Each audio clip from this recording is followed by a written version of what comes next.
sat back and wondered whether I should just let the tide take its effect. And then I thought, no, I can't. For my children, I can't live with myself doing that. I think they get very enthusiastic about trying to stand up for not only just their husband, but they can see what is going to happen down the line. They can see that it's not just their family, it's their communities, their state and our country. I'm determined. My children are playing sport here, they're all going to school here, their grandparents are here, and I'm determined to stay here and fight these buggers until we're finished.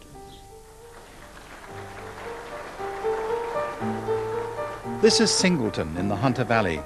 These people are involved in an epic struggle with the transnational mining giant Rio Tinto. This is Kalimantan, Indonesia. These people are also struggling with the mining giant Rio Tinto. Pohon-pohon pun tidak bisa berbuah karena debu. Lihat ini, debunya semua melengket ke daun sehingga tidak bisa berbuah. There is a link between the Hunter Valley and Kalimantan.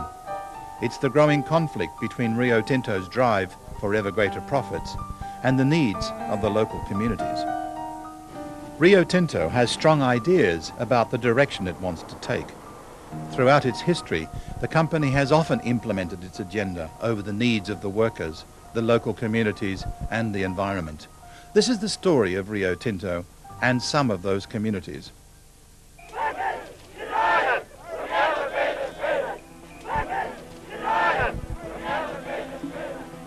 Rio Tinto is the biggest mining company in the world, with assets of more than $17 billion.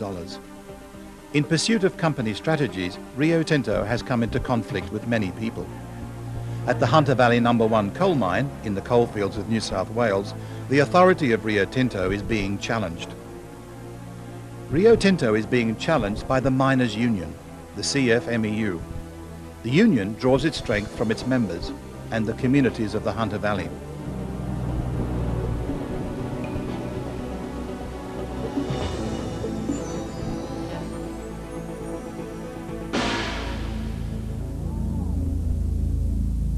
They don't care about our wives and children or anything like that at all. It's a community. We're not going to be walked over by multinationals, taking rape in Australia and sending all the money out of Australia. It should be in Australia. 2, 1, 0 and 4. The Hunter No. 1 open-cut mine is one of the largest and most modern in New South Wales. It has a long future. After Rio Tinto took over the mine, normal negotiations began between the managers and the employees for a collective agreement. At some stage Rio Tinto decided that they were never going to make an agreement with us and that they had other agendas such as individual contracts, and the longer the talks went, the more frustrated our members became, the more easy it was for Rio Tinto to say to people who were a bit disgruntled or a bit concerned about their futures that, well, you know, you've got no chance of an agreement with the union, you're better off to sign one of these contracts, and there it is, it's in black and white, sign here now, and you're on board, you know, you're one of us.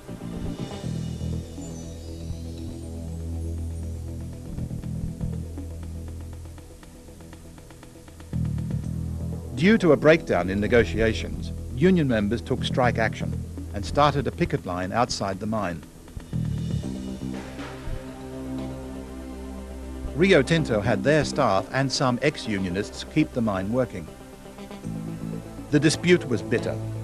Both sides were determined to win. There were arguments about management prerogative, workforce flexibility, individual contracts, and so on. Now, everybody knows in this room that the federal government have been waiting to get one of the companies in this country to finally take the unions on. And they found the sort of company they want with Rio Tinto. The work practices that I'm talking about, such as promoting and rewarding people, having the ability to recruit or dismiss, and those things without every time getting permission from the union to do so. This industry is going through change now. It's got to go through change. I mean, some of these coal mines are not operating as efficiently as they should. It's important to understand the main ideas that underpin this intense struggle. There are a number of famous incidents of how the company has abused environmental management guidelines, of how it's abused Indigenous people's rights over the previous decades. It goes right back to the Spanish Civil War, when the Rio Tinto company then basically praised the Franco dictatorship for busting unions in Spain and actually shooting trade union officials that solved their industrial problems there.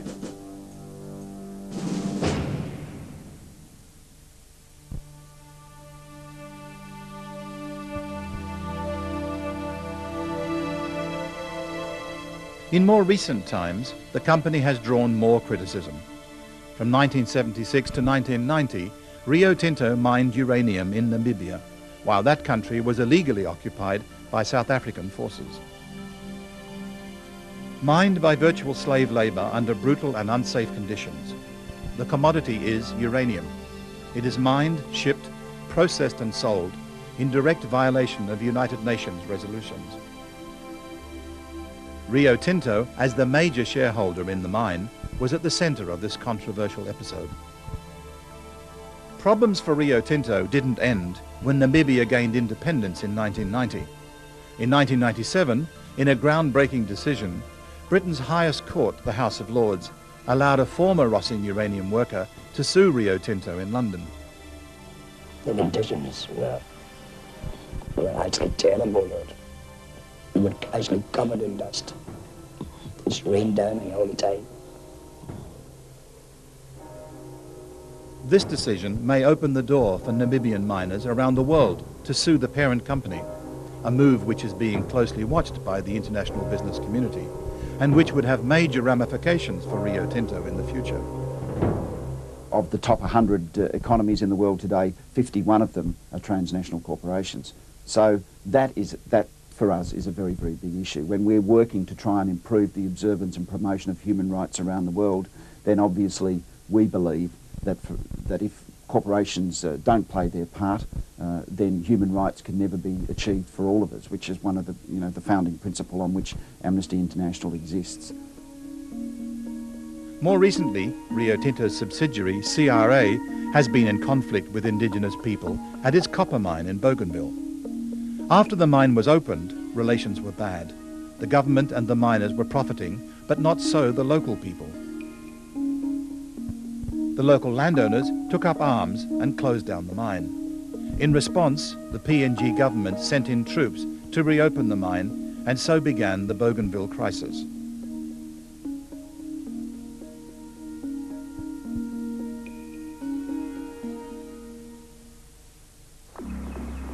In Indonesia, Rio Tinto is also mining. Rio Tinto is a substantial stakeholder in the Freeport mine. Again, there is trouble with indigenous people. Beneath the equatorial glaciers of Irian Jaya lies the largest gold and copper mine in the world. But lately a shadow has been cast over operations by killings around the mine site. A prominent Australian aid agency has alleged that some 37 persons are either dead or missing as a result of an armed forces crackdown on Irian Jaya's independence movement. It's very clear that there was an indirect involvement of the mining company in these violations. Not only did they supply funds to the Indonesian military to enable them to carry out their operations in the area, but they also provided equipment such as shipping containers with their names on it, in which people were detained and held, tortured and beaten up over a period of many hours. In Kalimantan in Indonesia, it's a familiar story. Local communities have had their lands taken from them with little or no compensation, and the environment they depend on has been degraded. Air limbah ini PT Kem semena-mena membuang limbah atau air ke sungai, khususnya sungai Kelen Dalam. Padahal itu sungai masih bisa dimanfaatkan oleh masyarakat Kelen Dalam, baik untuk keperluan kehidupan sehari-hari ataupun usaha lainnya. My organisation, Community Aid Abroad, believes basically in basic human rights, that everyone has the right to clean water, that everyone has the right to a livelihood, that is a reasonable income, that everyone has the right to a safe environment, that everyone has a right to be free from the fear of violence. So what's happening in a number of places, of course, is that those rights are being threatened by the activities of mining companies, and we're calling on mining companies to lift their act, to do it better next time, to make sure that they're not implicated with human rights abuses, to make sure that if people lose land, that that's fairly compensated for, and to stop polluting rivers. The rules of world trade must be based on respect for human rights and for labour rights. If you don't have those rights, then you aren't really getting any benefits out of modern economic development. So for us it's a matter of making Rio Tinto realise that what it does is not acceptable in a modern civilised society, that there is a role for trade unions, that workers have a right to bargain, a right to organise collectively, and that's part of the fundamental fabric of any modern society.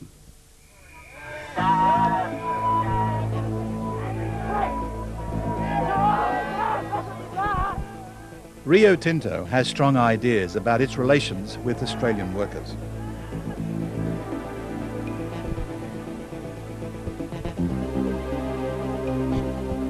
When Rio Tinto was called CRA, they decided that they needed to build a new and direct relationship between their workers and managers, and to underpin that relationship with individual contracts. They wanted to remove unions. A recent and famous dispute took place at the bauxite mine in Weipa. Most workers agreed to individual contracts, but 75 workers held out and stayed in the union, working under conditions negotiated by the union. These are known as award conditions in Australia. When the company increased the pay of the individual contract employees, but not the unionists, they went out on strike.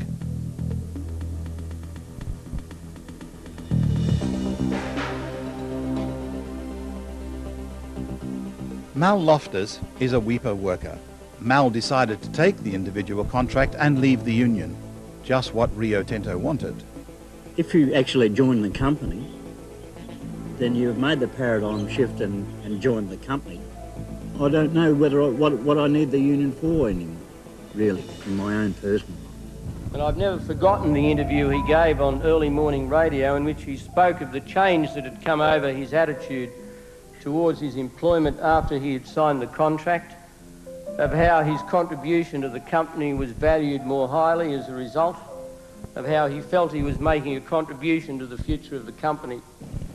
And when I listened to that truck driver at Weipa, I reflected to myself that I was listening to the voice of the future. The dispute was heard before the Industrial Relations Commission, which found that the company was discriminating against the 75 award workers who were in fact doing equal work. The company had to accept the union. Mal returned to the union because the big promises that were made were not kept. I'm saying that these promises are a long time coming. Without the backing of the union, then you really are perhaps in the chopper. Why are the unions opposing the idea of individual contracts? Come on, Scotty, read the sign, mate! It's because unionists believe that the contracts are unjust and unworkable. Unionists support the idea of collective bargaining. I think the proof is in the pudding, though, at the end of the day, about CRA's argument. And I went on a trip about 18 months ago to talk to as many people as I could in the iron ore mines in the Pilbara region, for example, and spoke to a number of miners there who've been on individual contracts with Rio Tinto for 2 or 3 or 4 years. And whereas they found initially in the first round of individual contracts that the company offered them another $10,000 or $12,000, $15,000 a year and improved superannuation to get them out of their collective bargaining and into an individual contract, they thought it was all right the first time around, but now what they're finding is that it's given the employer tremendous control over them, and they do not have equal bargaining power with a huge multinational mining company. An individual worker has only their labour power to bargain with.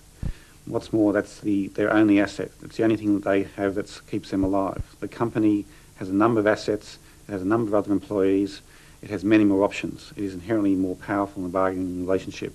So for an individual, if they choose or are bribed or blackmailed into an individual employment relationship, they are giving up, if they give up their collective bargaining rights, they are really going naked into the jungle. They are defenceless. Rio Tinto have this attitude that they don't need unions in Indonesia, they don't need unions anywhere else, that they can do without them. Why should they have to put up with unions in Australia? There's more money to be made if you can get rid of the union. So they get on this philosophical bent that says we've got to get rid of them. And along the way, of course, the members of the communities are the casualties.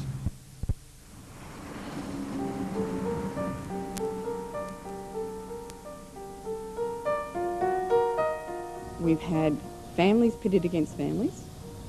We've had neighbours against neighbours. People were very aware that next door was so-called staff, and this bloke this side was CMFEU. And that is a very, very difficult situation, especially if you've been friends and now you're supposedly on opposite sides. And the company was very, very quick to turn around and divide this community. The fear is that the lifestyle that you have in that community and the lifestyle that your children have in that community is going to be dramatically changed, and there's nothing that you can do to stop that happening. You feel powerless, like a pawn being shifted around. It's all about looking after other people. And it'd be a terrible thing, I think, if at the end of the day, looking after your workmates or your people that work in the same industry or indeed other industries, looking out for each other and trying to assist wherever you can became something that was frowned upon or deemed old-fashioned. I mean, it seems to me they're the sort of values that most Australians look to and appreciate rather than look down upon or, be scornful about.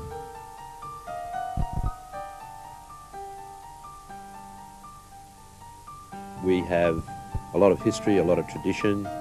There's a lot of pride in what workers have achieved in coal, and there's also a lot of pride in the militancy that they've developed. So they want the union to be there. They don't always agree with the union. Sometimes they say that the union's wrong.